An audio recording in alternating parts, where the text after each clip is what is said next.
Steven here, your DS for Cobbled Crown. It doesn't look intimidating, but it is. This course has 6 decisive efforts, 3 of which come within the first third of the race. If you don't come in warmed up, your day can be over within 5 minutes. Before we roll out, a quick reminder. In normal races, banners will offer power-ups. For Zwift games, you're starting with the feather, that's the only power-up you'll have all race. With that, your goal is simple. Carry it to the final climb on Governor Street unless you absolutely need it to survive. Bike setup, you'll want your best all-rounder. Skip the disc wheel. Reduced weight is far more important than draft today. We'll leave the pens and immediately descend the final climb, Governor Street. 9% descent, no heroics here, take this easy. The race does not start on the descent. It starts down the road at 23rd Street. Speaking of which, this climb starts gradually, then soon ramps to 7 and 11%, all over the span of 1.1k. Top riders will easily be pushing over 8 watts per kilo here.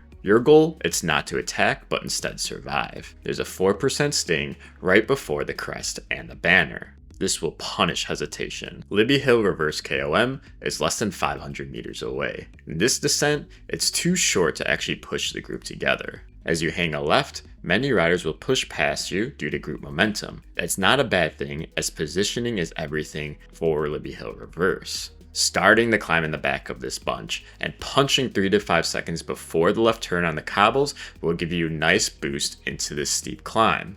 Don't fight gravity, use it. Once the climb begins, settle into the hard effort and work through this wall. As momentum dissipates, it'll even feel as if you're riding through wet concrete. On screen, you can see me making a big mistake. It looks as if I'm connected. I ease off the pedals, but because the gradient is so steep, the group slowly pulls away and I have no time to reattach. Adam, however, rides much more effectively, stays on the pedals, pushes hard, works with the front group, and doesn't push on the flats, does just enough work to stay with the bunch. That is your goal. Don't fly, stay in the draft. All in all, use your power when it matters most, when gradients are steepest. Cresting Libby Hill with the front group means your race is still alive. If you don't, it isn't likely. But your goal here is to recover. There's less than 2 miles before the next climb, East Main Street. If you are detached and waiting for a group to come behind you, note how slippery the draft is. You can see, I hesitate, the group moves past me, and I have to burn a match just to get back on. Ideally, however, this section is to lower your heart rate and burning nothing unnecessary. East Main Street will be the longest climb on the circuit at 1.2k and 3.8% gradients. It's quite deceptive. The first section will sit above 5% before easing in the middle and then peaking near 6.6% at the top. The flat middle section might offer a break mentally, but your legs need to stay on the pedals unless you're leading the pack. There's no reason to fly off the front this early in the race. If you're out of position, use this section to push hard with the draft and move up through that front group. Things will slowly pick up again, 2.5, 4.6%, and then finally that steepest bit of 6.6% mere meters before the top. If when you crest this climb with the bunch, there's riders flying off the front, expect the pace to remain high. Panicked riders will always work to catch flyers and string out the group. From here, the race transitions. We'll take a left, and on the opposite side of the street is Broad Street Sprint Reverse. The group will likely regroup in this area, and riders who are gapped will work hard to reattach. Up ahead, we'll be entering the Richmond circuit loop after a quick left and a right. Easing into this loop is a sneaky long false flat. Don't expect this false flat to drop riders, considering how selective this front group will now be, but it will burn the legs. What you can control, stay on the pedals, and roll with the group and react to moves as needed. Riders will push the pace. I give a few micro efforts to stay with the bunch, but ultimately mitigating power output as much as possible. Gradients will flatten, and riders will enter the first roundabout, which signals a 2-mile stretch of cobbles that will increase rolling resistance. This rolling resistance makes it just a little bit more difficult to stay in the draft. My advice, don't stay as far back as you normally would in the group. If you lose concentration here, it's much easier to be dropped.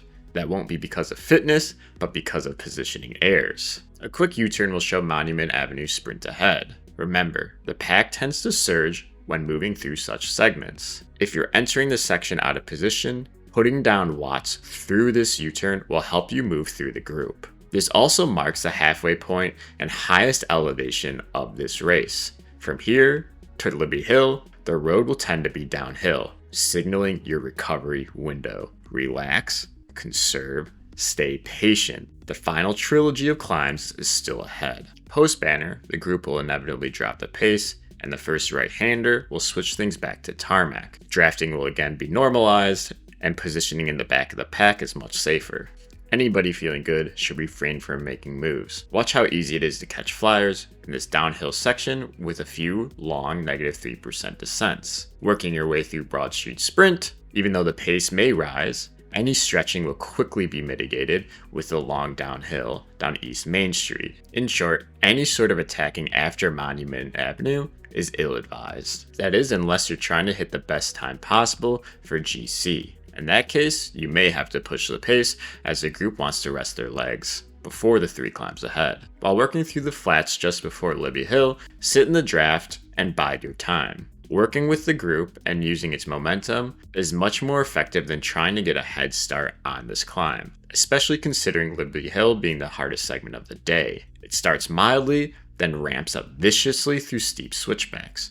Cutting the corners can even spike the gradients on your bike to 22% and above. Carrying speed into this climb and punching early can help you survive some of those steep ramps. As you approach the banner, the last few snakes will dip slightly before another 20% squeeze. If you're thinking of going long, don't. Not even Peter Sagan attacked over the banner in 2015, and that's because momentum is needed for the next climb, 23rd Street. Before reaching 23rd Street, you'll still need to work a little bit harder through the banner and ensuring gaps don't form. Stretching is okay on this flat section, but you want riders ahead when the descent begins. If you are solo, use the super tuck. On 23rd, use the same principle of punching before the gradient bites.